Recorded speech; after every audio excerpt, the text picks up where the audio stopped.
मेरा नाम मोहिनी है। मैं एक ऐसे परिवार में पैदा हुई जहां मुझे सब बहुत प्यार करते थे। शायद मेरे पैदा होने से मेरे परिवार की तकदीर ही बदल गई। मैं 3 भाइयों के बाद पैदा हुई थी। मेरे माँ बाप भी मुझसे बहुत प्यार करते थे। कहते हैं कि 3 भाइयों पर जो एक बहन होती है वह काफ़ी तेज नसीब वाली होती है। इसीलिए मेरे घर वाले भी यही सोचते थे कि मेरे आने के बाद मेरे और मेरे परिवार की तकदीर बदल गई है। मैं आप सब लोगों के साथ अपनी एक कहानी शेयर करना चाहती हूँ। जब मैं काफ़ी देर से अपने कमरे के चक्कर काट रही थी, मेरे पेट में बहुत तेज दर्द हो रहा था। दर्द काफ़ी दिन से लगातार हो रहा था। पहले यह बर्दाश्त के काबिल था, मगर अब मेरे लिए इस दर्द को सहना मुश्किल हो गया था। मुझे समझ भी नहीं आ रहा था कि क्या हो रहा है।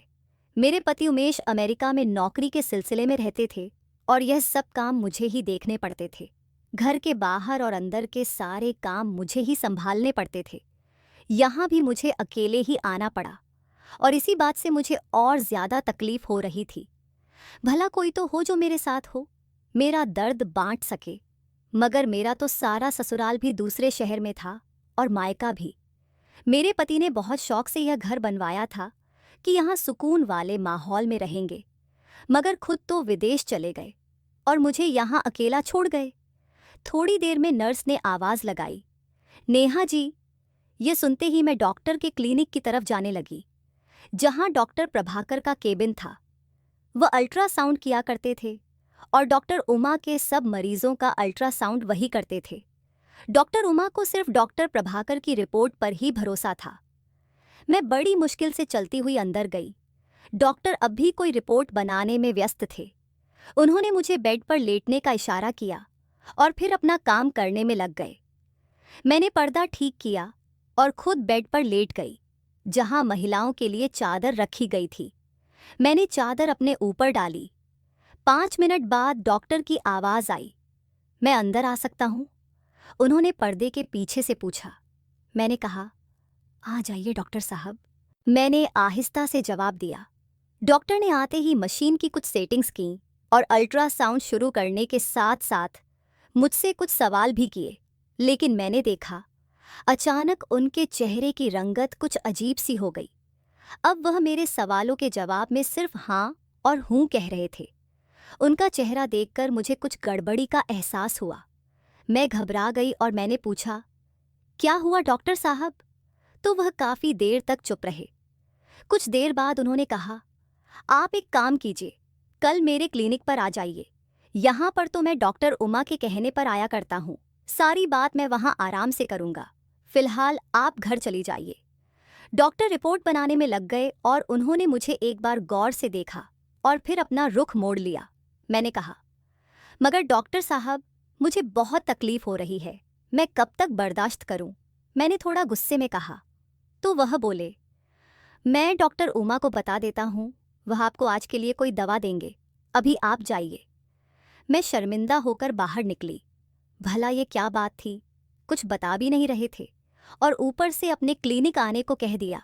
बाहर निकलकर मुझे पता चला कि डॉक्टर उमा के लिए कोई इमरजेंसी केस आया था, तो उन्हें अस्पताल जाना पड़ा। ऐसा अक्सर होता था कि उन्हें कहीं जाना पड़ता था, लेकिन आज तो मैं बिल्कुल भी इंतज़ार नहीं कर सकती थी।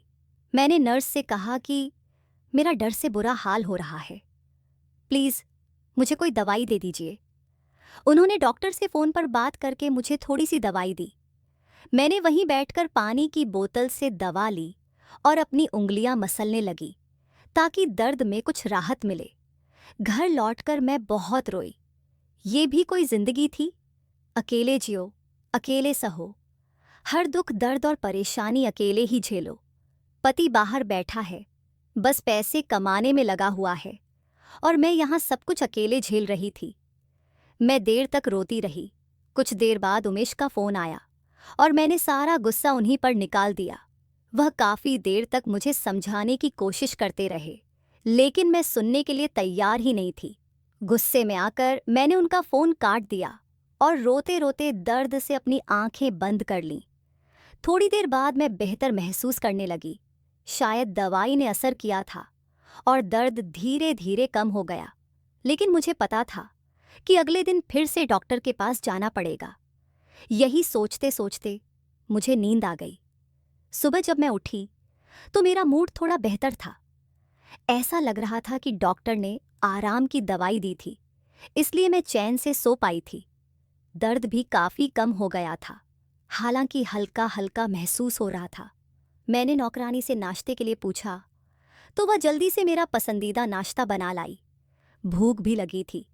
दिन भर रोज़मर्रा के कामों में शाम हो गई और मैं डॉक्टर के क्लिनिक जाने के लिए तैयार हो गई। कुछ ही देर में मैं वहाँ पहुँच चुकी थी। डॉक्टर ने मुझे अंदर बुलाया, बैठने को कहा और दरवाज़ा बंद कर दिया। मैं बेचैन हो गई क्योंकि दरवाज़ा बंद करने की वजह समझ नहीं आ रही थी। डॉक्टर जल्दी जल्दी मेरी तरफ आए और जो कुछ उन्होंने कहा वह सुनकर मेरे होश उड़ गए। मेरा नाम नेहा है। मैं एक खुशहाल परिवार में पैदा हुई थी। मेरे पापा कहते थे कि मैं उनकी खुशकिस्मती हूँ। मेरे जन्म के बाद ही उन्हें एक बड़ा प्रोजेक्ट मिला, जिससे उनका छोटा सा कारोबार बहुत बड़ा बन गया। पापा प्यार से मुझे नैना बुलाते थे। मैं लाड प्यार में पली बढ़ी और घर में कभी किसी चीज़ की कमी नहीं थी।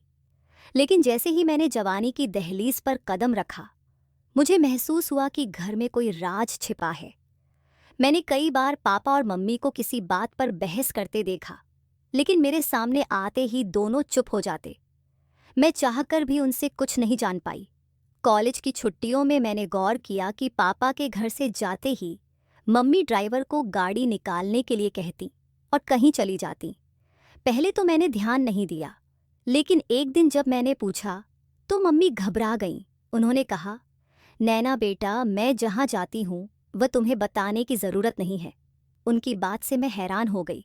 मम्मी ने कहा, मैं दोस्तों से मिलने जाती हूँ, घर में रहकर बोर हो जाती हूँ। उनकी बात से मुझे अजीब लगा। मैं सोचने लगी, घर में कौन बोर होता है। अब तो मैं भी घर पर थी। मम्मी के इस रवैये ने मुझे परेशान कर दिया। एक दिन मैंने मम्मी का पीछा करने का फैसला किया। जब वह बाहर गईं तो मैं टैक्सी लेकर उनके पीछे पीछे गई। मैंने देखा कि वह पहले एक रेस्टोरेंट गईं, फिर बच्चों के खिलौने और गिफ्ट खरीदे। आखिर में उनकी गाड़ी एक अनाथालय के पास रुकी। मम्मी वहाँ काफ़ी देर तक रहीं। जब वह बाहर आईं तो उनका चेहरा उतरा हुआ था। घर लौटते वक्त मैंने जल्दी से टैक्सी ड्राइवर को वापस चलने को कहा। घर पहुंचकर मैंने किसी को नहीं बताया कि मैं कहाँ गई थी, लेकिन मेरे मन में मम्मी की इन हरकतों को लेकर कई सवाल उठ रहे थे। मुझे बस वापस आते वक्त चौकीदार ने देखा था। किसी ने भी मुझसे कोई सवाल नहीं किया और मम्मी की भी आदत नहीं थी कि नौकरों से कुछ पूछें। लेकिन मेरे हिसाब से मम्मी को अब तक घर आ जाना चाहिए था। मम्मी अभी तक घर नहीं आई थी। मैं उनका इंतज़ार करती रही। आखिरकार मम्मी 2 घंटे बाद घर आ गईं। अब मैं पछता रही थी कि मैं इतनी जल्दी वहाँ से वापस क्यों आ गई। मैंने मम्मी की तरफ गौर से देखा तो वह बहुत थकी हुई लग रही थी। मुझे बहुत अफसोस हुआ। मैंने मम्मी को गले से लगाया। मेरी इस अचानक हरकत पर वह हंसने लगीं और कहने लगीं, क्या कर रही हो? मैंने कहा, अपनी प्यारी मम्मी से प्यार कर रही हूँ। मम्मी ने मेरा माथा चूम लिया। मुझे बहुत घबराहट होने लगी कि मैंने अपनी मम्मी को गलत समझा। वह तो एक नेक काम के लिए वहाँ जाती थीं और शायद इसलिए मुझसे छिपाती थीं कि उनकी नेकी का दिखावा न हो। मम्मी अनाथ आश्रम में बच्चों को खाने पीने का सामान और खिलौने ले जाती थीं। उन्हें वहाँ जाना बहुत अच्छा लगता था। उस दिन के बाद मैंने उन पर शक करना छोड़ दिया। वैसे भी मेरी यूनिवर्सिटी में एडमिशन होने वाला था। मैं अपनी पढ़ाई को लेकर बहुत गंभीर थी। अब मैंने आगे की प्लानिंग पर ध्यान देना शुरू कर दिया। लेकिन फिर एक रात जब मैं पानी पीने के लिए किचन जा रही थी तो मुझे पापा के कमरे से बातों की आवाज़ें सुनाई दी। यह कोई आम बातचीत नहीं थी, बल्कि हमेशा की तरह बहस हो रही थी। मैं चौंक गई। दरवाजे के पास कान लगाकर सुनने लगी। मुझे मालूम था कि ऐसा करना गलत है, लेकिन यह मेरे मम्मी पापा की बात थी और मुझे हर हाल में जानना था, आखिर ऐसा क्या था जो उन्हें सुकून से रहने नहीं देता था। दरवाज़ा हल्का सा खुला हुआ था। मैंने देखा कि मम्मी पापा से बहस कर रही थीं और पापा उनकी बातों पर बस गर्दन हिलाए जा रहे थे। पापा अचानक गुस्से में बोले, ये नामुमकिन है। संगीता, मैंने कितनी बार मना किया है, अब ये बहस बंद करो। मम्मी रोने लगीं और कहने लगीं, आखिर क्यों करते हो ऐसा? क्या मेरा इस घर पर कोई हक नहीं है? मुझे यह सब सहन नहीं हुआ। मैं बिना कुछ सोचे समझे अंदर चली गई। मुझे देखकर दोनों का चेहरा उतर गया। मम्मी ने जल्दी से अपने आंसू पोंछे और वॉशरूम चली गईं। पापा मेरी तरफ आए और बोले, नैना बेटा, आप यहाँ इस वक्त? वह घबराए हुए थे। उन्होंने मेरा हाथ पकड़कर मुझे सोफे पर बैठाया और कहा, कुछ नहीं, बस आपकी मम्मी की तबीयत ठीक नहीं है। मैं उन्हें डॉक्टर के पास चलने के लिए कह रहा था, लेकिन वह मान नहीं रही थी। अब देखो, मुझे गुस्सा तो आएगा ही ना। मैंने पापा की बात पर भरोसा नहीं किया। मैंने उनका हाथ पकड़कर कहा, पापा झूठ मत बोलिए, मैं रोज आप दोनों को झगड़ते हुए देखती हूँ। मम्मी दिन ब दिन कमजोर हो रही हैं। आखिर सच क्या है? इतना कहते कहते मैं रोने लगी। पापा ने मुझे गले से लगा लिया। उनकी आंखों से भी आंसू बहने लगे। मेरा दिल और ज्यादा टूट गया।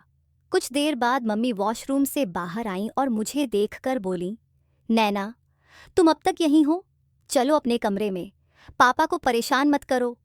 पापा ने मम्मी से कहा, संगीता, अब हमारी बेटी इतनी समझदार हो गई है कि वह अपने मम्मी पापा का दुख समझ सके। ये सुनकर मम्मी फिर से रोने लगी। मैंने जोर देकर पूछा, पापा आखिर ऐसा क्या है? सच बताइए, मेरा दिल बैठा जा रहा है। पापा ने जो बताया वह मेरे लिए किसी बड़े झटके से कम नहीं था। उन्होंने बताया कि मम्मी और पापा की शादी उनकी अपनी पसंद से हुई थी। वे एक दूसरे से बहुत प्यार करते थे। उनकी शादी के 1 साल बाद एक बेटा हुआ। वह मुझसे 7 साल बड़ा था। जब वह पैदा हुआ तो मम्मी और पापा ने बड़ी खुशी मनाई, लेकिन अचानक उसकी तबीयत खराब हो गई। जब तक उसे डॉक्टर के पास ले जाया गया, बहुत देर हो चुकी थी। डॉक्टर ने बताया कि बुखार उसके दिमाग तक पहुंच गया था। पापा ने भारी मन से कहा।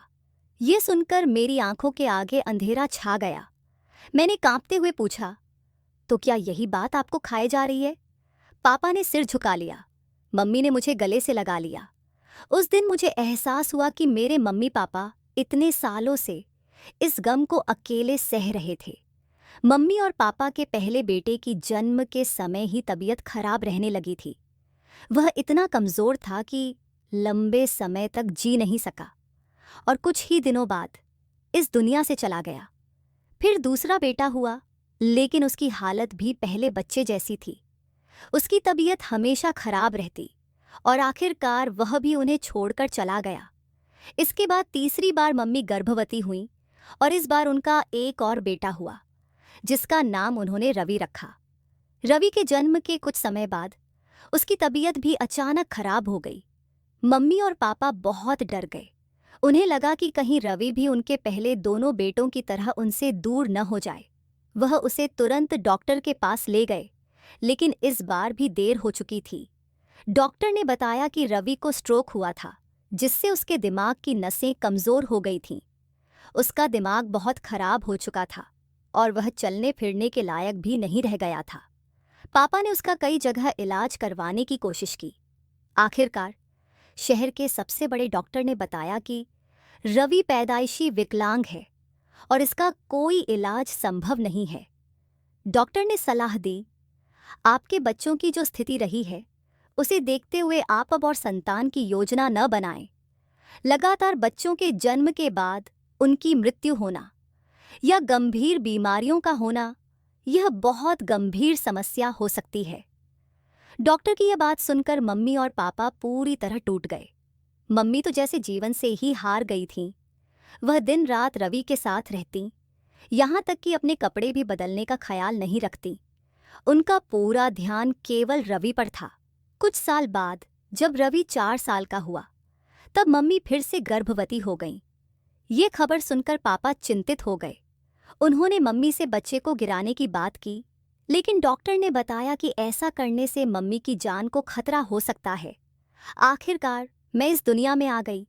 मेरे जन्म ने मम्मी और पापा को जैसे नई उम्मीद दी, लेकिन रवि को लेकर मम्मी अब भी बेचैन रहती। पापा ने रवि के लिए एक अनाथ आश्रम में खास व्यवस्था करवाई। वहां उसकी देखभाल के लिए लोग नियुक्त किए गए और उसकी सभी ज़रूरतें पूरी की गईं। लेकिन मम्मी इस फैसले से खुश नहीं थीं।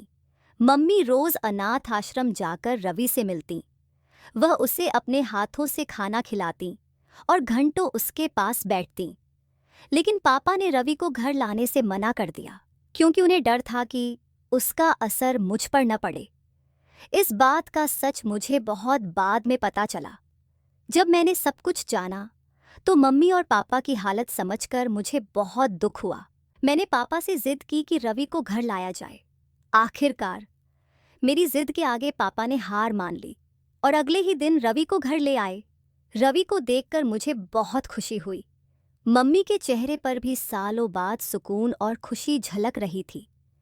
हम सब ने मिलकर रवि का ख्याल रखना शुरू कर दिया। मैंने देखा कि वह पागल नहीं था, बस उसका दिमाग बच्चा रह गया था। वह मासूमियत भरी बातें करता और उसे खुश देखकर हमें बहुत सुकून मिलता। कुछ समय बाद मेरा रिश्ता तय हुआ और मेरी शादी हो गई। शादी के बाद जब मुझे पता चला कि मैं माँ बनने वाली हूँ तो मेरी खुशी का ठिकाना नहीं रहा। लेकिन डॉक्टर ने बताया कि मेरे होने वाले बच्चे के दिमागी विकास को लेकर समस्या हो सकती है। यह सुनकर मेरे होश उड़ गए। डॉक्टर ने मुझसे कहा, आपके लिए बेहतर होगा कि आप यह बच्चा गिरा दें। लेकिन मैं यह सुनकर दंग रह गई। मैंने डॉक्टर से साफ कहा, मैं यह पाप नहीं कर सकती। मैंने इस बारे में मम्मी को बताया। मम्मी ने मुझे समझाया कि वह नहीं चाहती कि मैं भी उनकी तरह अपने बच्चों को खोने का दर्द सहूं। उन्होंने कहा, जैसा मेरे साथ हुआ वैसा ही तुम्हारे साथ भी हो सकता है। मम्मी की बात सुनकर मैं बहुत भावुक हो गई। मैंने उनसे कहा, माँ, अगर आप अपने बच्चे को नहीं खोना चाहती थीं तो मैं भी अपनी औलाद को क्यों छोड़ूं? ये सुनकर मम्मी खामोश हो गईं।